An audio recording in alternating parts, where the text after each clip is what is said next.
কল্পনা, আপনার মোহরে নবুয়তে আমার ঠোঁটটা আমি লাগাবো। আপনার মোহরে নবুয়তের মধ্যে আমার ঠোঁটটা লাগিয়ে আমার ঠোঁটটারে আমি জাহান্নাম থেকে পরিত্রাণ করাবো।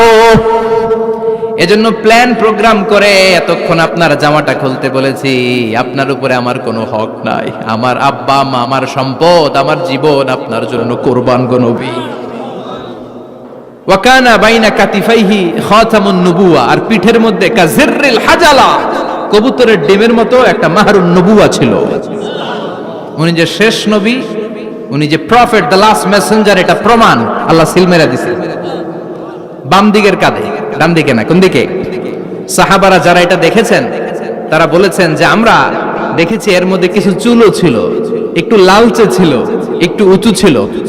একদিন বিশ্বনবী বললেন, বান্দার কোনো হক আল্লাহ কোনোদিন ছেড়ে দেয় না। আল্লাহর হক আল্লাহ মাফ করে, বান্দার হকের মাফ নাই। যদিও আমি নবী, আমার উপর যদি কোনো হক থাকে বলো, আমি দিয়ে দেব।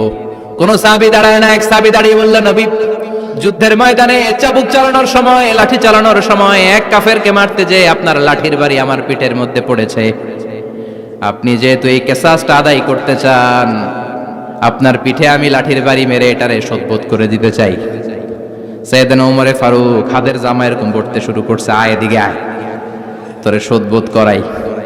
বিশ্বনবী বললেন, ওমর রাখো, এটা বান্দার হক, মিটাতে দাও। বিশ্বনবী বললেন, আসো, তুমি এসে আমার পিঠে লাঠি দিয়ে চাবুক দিয়ে বাড়ি মারো।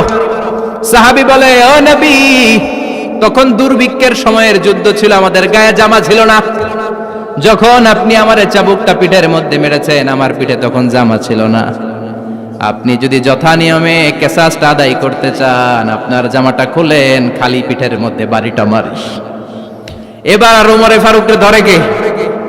এদিকে আয়, তোরে দেখাইতেছে। বিশ্বনবী বললেন, ওমর থামো, মারতে দাও। বিশ্বনবী উনার জুব্বাটা উপরের দিকে উঠালেন, পিঠের মধ্যে বাড়ি দেওয়ার জন্য ওই সাহাবীকে ডাকলেন। ওই সাহাবী বিশ্বনবীকে পিছন দিক থেকে জড়িয়ে ধরে ওই মোহরে নবুয়তের মধ্যে চুমু দিয়ে ফেলেছে। সাহাবী বললেন, নবী গো, এই নাটক করার জন্য আপনি আমারে মাফ করে দিয়েন।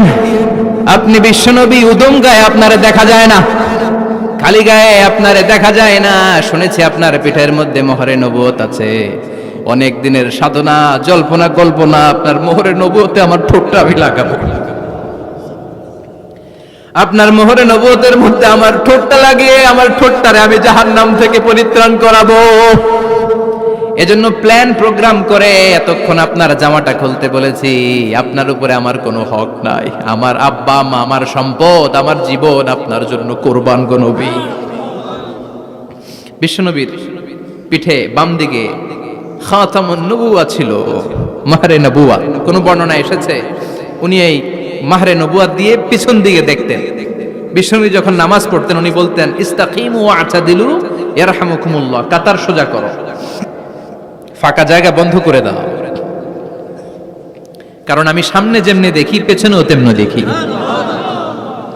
অনেকে বলেন বিশ্বনবী পেছনে দেখতেন এই মাহরে নবুয়তের জায়গাটা দিয়ে। এটা ছিল বিশ্বনবীর behind CC camera, behind close circuit camera. আল্লাহু আকবার। বিশ্বনবী ছাড়া কোন নবীর পিঠে এরকম মাহরে নবুয়া ছিল নাকি? কথা বলেন। এজন্য ওই নবীরে গালি দিলে সহ্য হয়? কথা বলেন, সহ্য হয়? আবিয়াদুল ইবতাইন, বগল ছিল শুভ্র সাদা। আমাদের বগল কি সাদা? দুর্গন্ধ, কুৎসিত, কালো, তাই না? বিশ্বনবীরটা কালো? কথা কন, শুভ্র সাদা।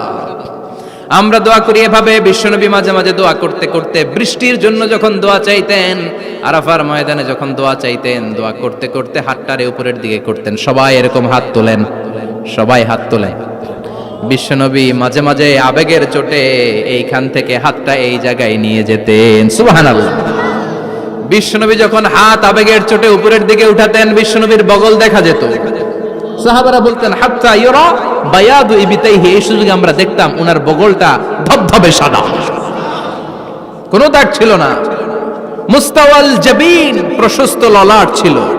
আসাম্মুল আনফ, খাড়া নাক ছিল। বিশ্বনবীর নাক কিন্তু বোচা ছিল না, এরকম চ্যাপটা নাকরে আপনারা কোম্পানিগঞ্জে কি বলেন? চাকমা কি নাক? হ্যাঁ, বুসা, নাক বুসা বা বোচা। বিশ্বনবীর নাক এই চাকমা স্টাইলে নাক ছিল না, খাড়া ছিল, খাড়া নাক ছিল। সুবহানাল্লাহ পড়ো। মুফাল্লিজুল আসনান, দাঁতগুলো ছিল পরিপাটি।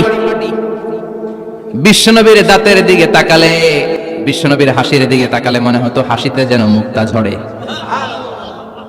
বিশ্বনবী দেখতে কেমন ছিল আন্দাজ পাচ্ছেন না মোটামুটি? এই চমৎকার দেহটা নিয়ে যখন আয়নার সামনে দাঁড়াতেন, বিশ্বনবী জোস জোস পোজ দিতেন না। এখনকার ছেলেপেলেরা বলে আয়নার সামনে দাঁড়াইয়া দেই জোস জোস পোজ, আচ্ছা না নাই? বিশ্বনবী জোস জোস পোজ দিতেন না। বিশ্বনবী